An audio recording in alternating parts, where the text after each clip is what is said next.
If more women-led businesses succeed, I believe society benefits. Women-owned businesses often address gaps in health, education, and well-being.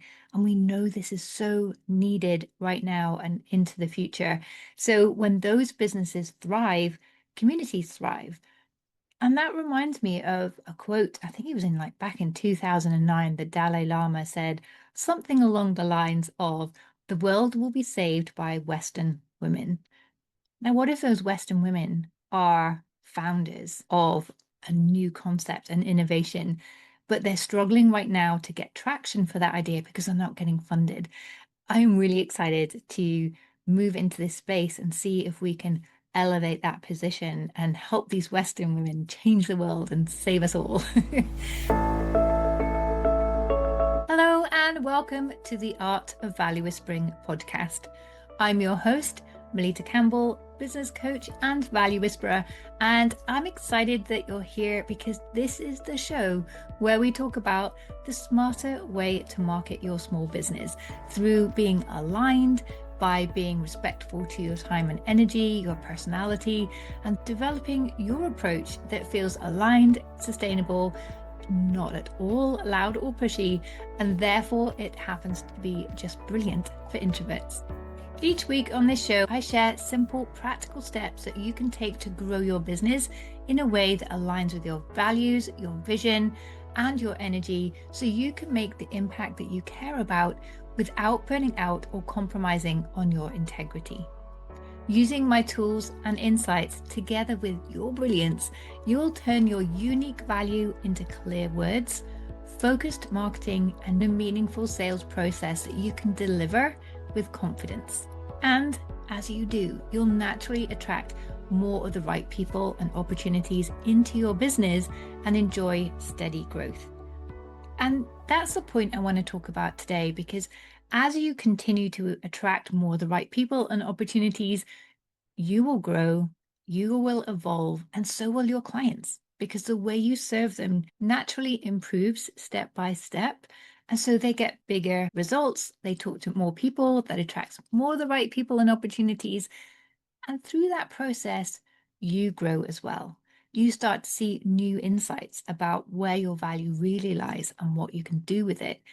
And this evolution isn't always talked about enough in business, because if you stay in business long enough, and sometimes even just a matter of weeks, you will change. Your clients will change, your confidence will grow, your ambitions will become bigger, and your energy and your season of life is always fluctuating and changing as well. So there are so many elements to your business that need to evolve alongside you. And I talk about this in my book, in several parts of the book, where whatever you create, you want to keep an eye on it to see, is it still working for you? Is it still aligned with where you are, what you need, where you're going, and who you're serving? And is now the time to let some things go so you can let other things grow? So I often see business owners making the mistake of assuming that their offer is now fixed. Okay, this is my marketing, this is my message, this is my offer, it's fixed. But when you work with your clients deeply, they're going to grow. They're going to solve that first level challenge that you can support them through, and then they step into a new level. And that's the point where you can decide, do you want to follow them? Do you want to offer them that next level of support? Or do you have a network of people that you can refer them to who can support them at that next level and develop some kind of affiliate or referral system that's going to continue to support that journey your clients go on? Neither approach is right or wrong. It's really just to be conscious of what you feel is the right thing for you to do right now. And that may evolve and change in the future, of course. But if you don't reflect on that intentionally, you'll never even notice that shift. You'll never notice the opportunities to serve your clients deeper, whether that's you personally or through your network, through the other people you recommend them to. And of course, as your business develops, you are growing too. Even 1 week from now, you may well be able to do things differently than you do right now. You may see things differently. And these things can change really quickly. I'm going to tell you in a little bit about something that happened to me last November that changed things in a snap for me and have set me on another course this year. But as you are in the trenches doing the work, your skills deepen, your perspective sharpens, and opportunities begin to appear that might not have come your way before. And in those moments, you want to ask, who am I now? What do I want now? And what do I want next? What feels meaningful and impactful for me at this stage of life? And what is possible given my current time, energy, and commitments? This year, I've been asking myself more of those questions because things are changing. Firstly, on a personal front, my kids are now older. They're older teenagers, and they are both having different paths through life. They need me in different ways. And a lot has changed behind the scenes, meaning that I need to refocus on what it means for me right now to be a parent in this new environment. So things are changing in that respect. And since giving my TEDx talk just over a year ago now, that opened the door to more opportunities and questions as well. Because in that talk, I explored the idea of value whispering in a broader, more global context. It wasn't tied down to small business marketing, it was more about what is the impact we can have when we can communicate our value clearly and when we know what that is. Then, of course, came the book, Value Whispering, The Smarter Way to Market Your Small Business, which just happens to be brilliant for introverts. I know, short, snappy title, but it says what it is. And so in that book, I am obviously applying value whispering specifically to small business owners. And as people read that book, and even some people are rereading that book and messaging me as they do so, more opportunities are coming up from that, more opportunities to get in front of more small business owners who are needing more support, needing or ready for a different way of looking at their marketing, a more aligned way, and who are perhaps recognizing that, they have a marketing plan, but they feel like they've missed a foundational step around their messaging and what the value they create really is, and how do they weave that through everything they're doing. So getting really specific about that framework, getting that out in the world, that's already bringing more opportunities. So this year, I am needing to spend more time and energy to get this book out in front of more audiences, to work with small business advisors, to speak at events, to support this community, and to make sure that this concept doesn't just stay hidden somewhere on Amazon, but is a living concept that's out there helping small business owners. So I need more time and energy to focus on making that happen. And at the same time, I'm being approached by people, particularly some people that went to Davos this year, saying that, value whispering feels like a concept that leaders need right now, leaders in corporate. And that feels like a full circle moment because value whispering didn't start in small business. It started in my corporate career. It's how I grew from the most junior member of a team to starting my own team to reporting direct to a CEO within the banking industry and then here within private banking in Geneva. And it's how I got invited into and navigated those rooms where I definitely wasn't the loudest voice and I wasn't always seen as welcome, as someone who should be in those rooms. But value whispering helped me to earn my place, build my personal brand, my credibility, and that reputation then helped me when I eventually did leave my corporate career and start a business. And that's when I honed value whispering for small businesses. So revisiting that corporate space, that leadership space now also feels aligned and not random, but more integrated into taking this concept out into the world. And that's a real evolution. So revisiting that space right now feels really aligned and not opportunistic, but like it's really coming at the right time. That Value Whispering has grown to meet this opportunity.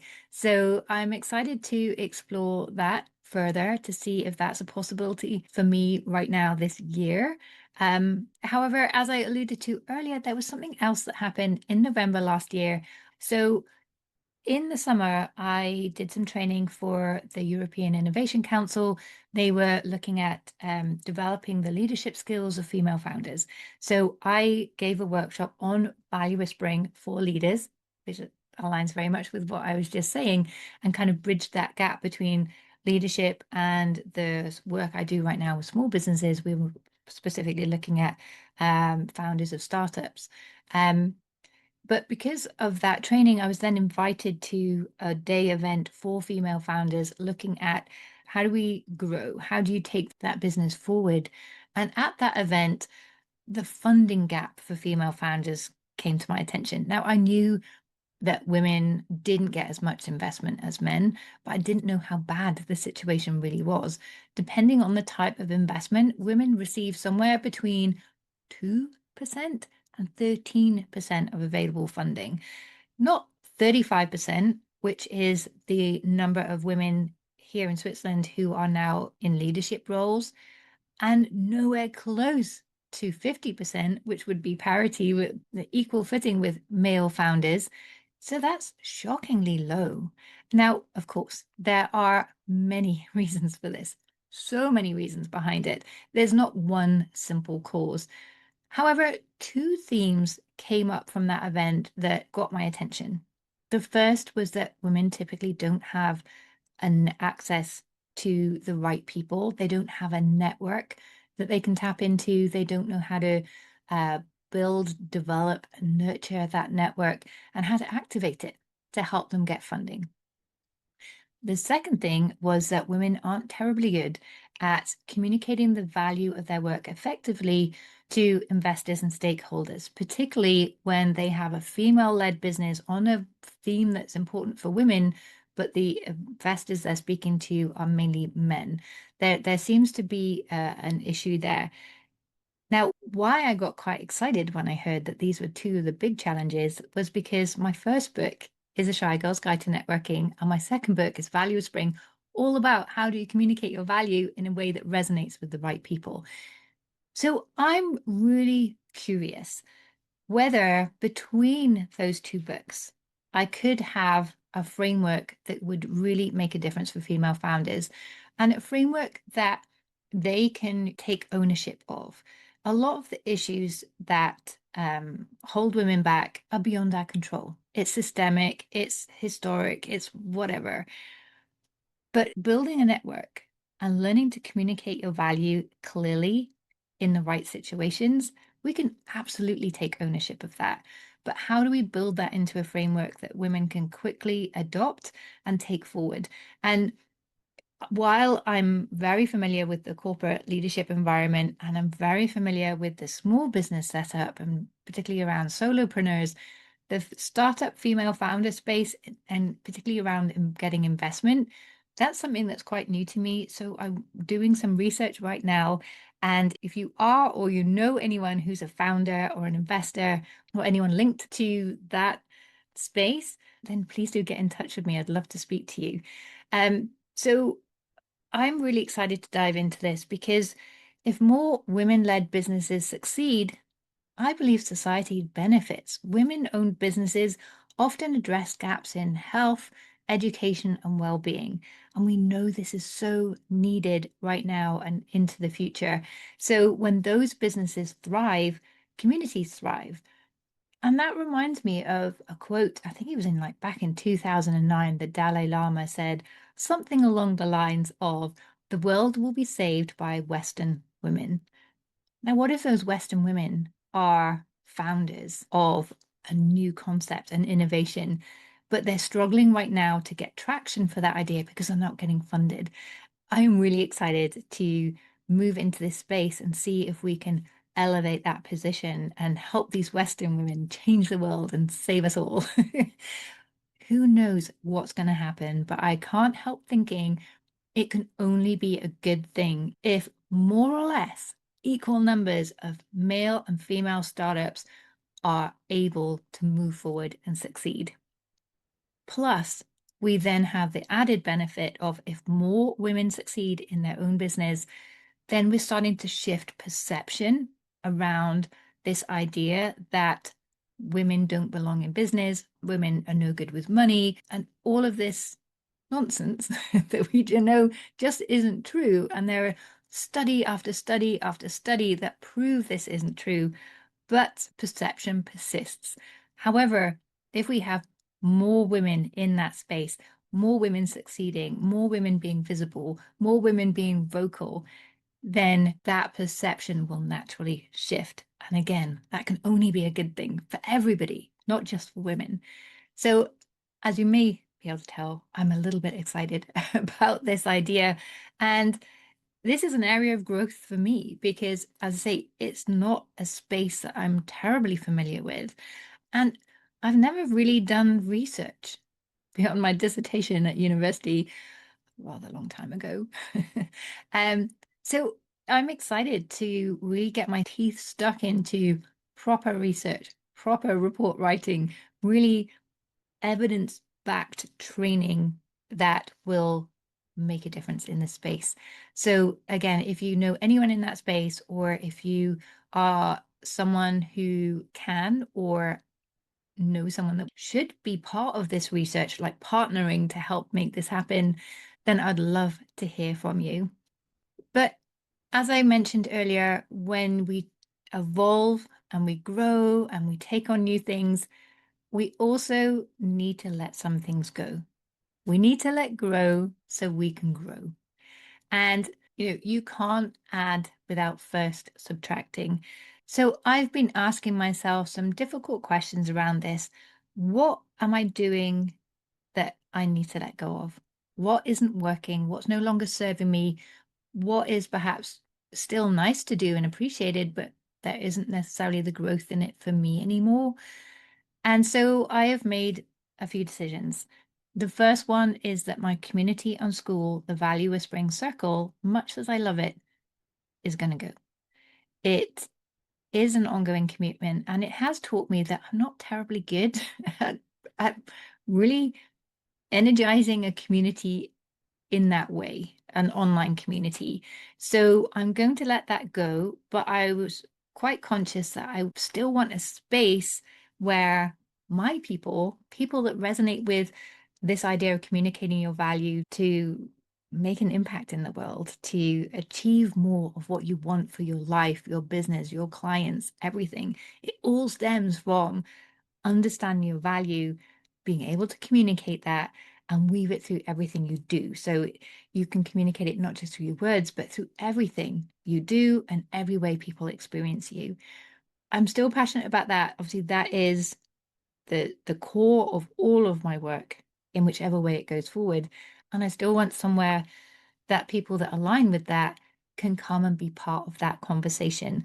So while the school platform will go, I'm looking at Substack to move the community there. It seems to be a place where you can grow a community at a different place through deeper discussion. So I'm just starting there. Again, if you have any ideas, if you're great on Substack, I'm all ears. Come and have a conversation with me. Help me get started.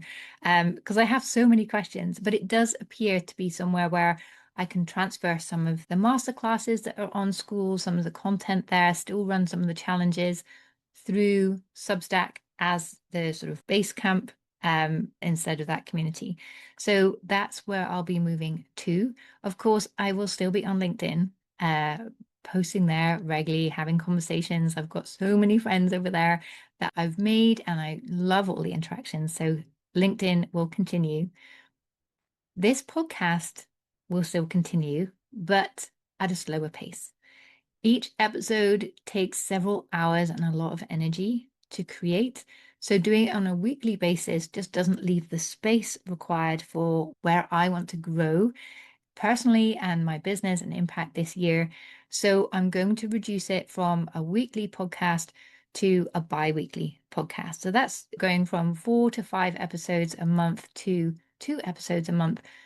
But having released 300 episodes up until now, I'm pretty sure I'm the only person that's listened to all 300.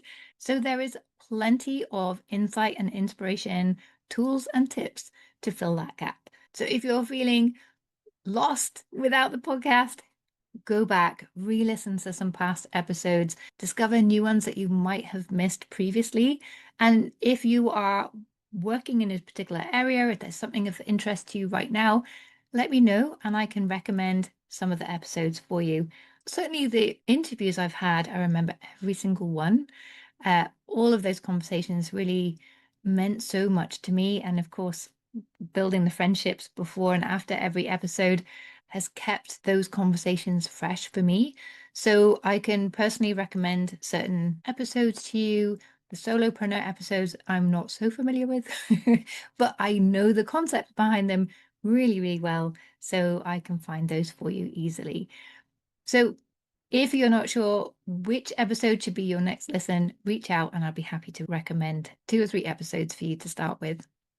Oh, and there's also the Success Walks document that I put together to celebrate the 250th episode. And that's each page of that as a collection of episodes around key themes like visibility, public speaking, mindset, and so on. So you can also download that. I'll make sure I put a link to that in the show notes for you. So none of these decisions I've made have happened easily or accidentally. They came from me intentionally taking some time to reflect. Where am I now? What is happening this year? What am I excited about? What's going to make a difference to me, to my clients, to my community? And if you listen to my Planisode episodes, you'll know that my word of the year or words is really to start thinking bigger about what happens next for Value Whispering. So what projects or opportunities are going to allow me to achieve that goal? So it's been a process. It's been a lot of reflection, keeping in mind my vision, my values, what I want for me and my business and my community and my clients, and where do I want to go next to take me to that next level. And keeping that in mind, what is working, what's no longer aligned, what needs to change, and what should stay the same. Evolution doesn't happen by accident. It happens by intentional design. So this week, I invite you to take a pause and think, where have you grown? And where do you want to continue growing this year? Have your clients outgrown your offer? And what does that mean? Are you still building for who you were 3 years ago, or who you are and who you're becoming over the next 12 months? And what season of life are you in right now? And what does that change for the way you show up and manage your business? What would it look like for you to evolve deliberately? Reflect on that. Come and have a chat with me over on LinkedIn. I'd love to hear what you've taken away from this episode, what you're thinking about, if it's given you some fresh ideas or permission to think differently about how you take your business forward over the next 12 months. And remember, if you are any of the people I've called out today, if you're a founder, an investor, someone who would love to support this research in some way, if you know anything about Substack, do come and reach out to me via email or through LinkedIn or even through Substack. I'm sure they must have messages. I'll figure that bit out today. So do come and find me and tell me what you're navigating in this next chapter of your life and business. I am all ears.